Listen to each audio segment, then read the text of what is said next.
from the Life Application Study Bible.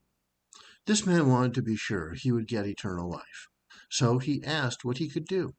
He said he'd never once broken any of the laws Jesus mentioned, and perhaps he had even kept the Pharisees' additional regulations as well.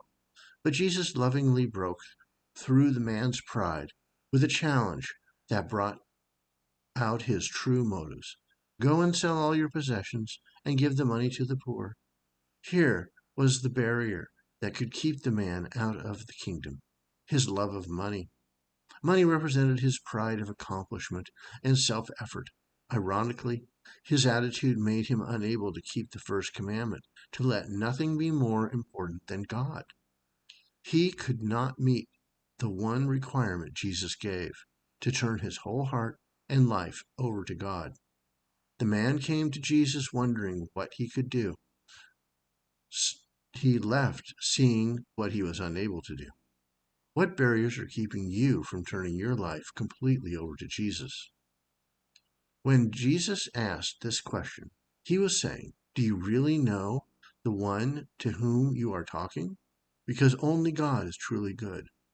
The man was acknowledging Jesus as God, whether or not he realized it. What does your money mean to you?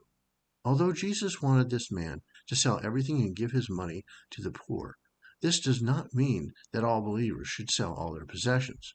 Most of Jesus' first followers did not sell everything, although they used their possessions to serve others. Instead, this incident shows us that we must not let our possessions or money keep us from following Jesus. If we are not following him faithfully, whatever we grasp tightly will eventually strangle or choke our hearts. We must remove all barriers to serving him fully. If Jesus asked, could you give up your houses, your car, your level of income, your position on the ladder of promotion? Your reaction may show your attitude toward money, whether it is your servant or your master.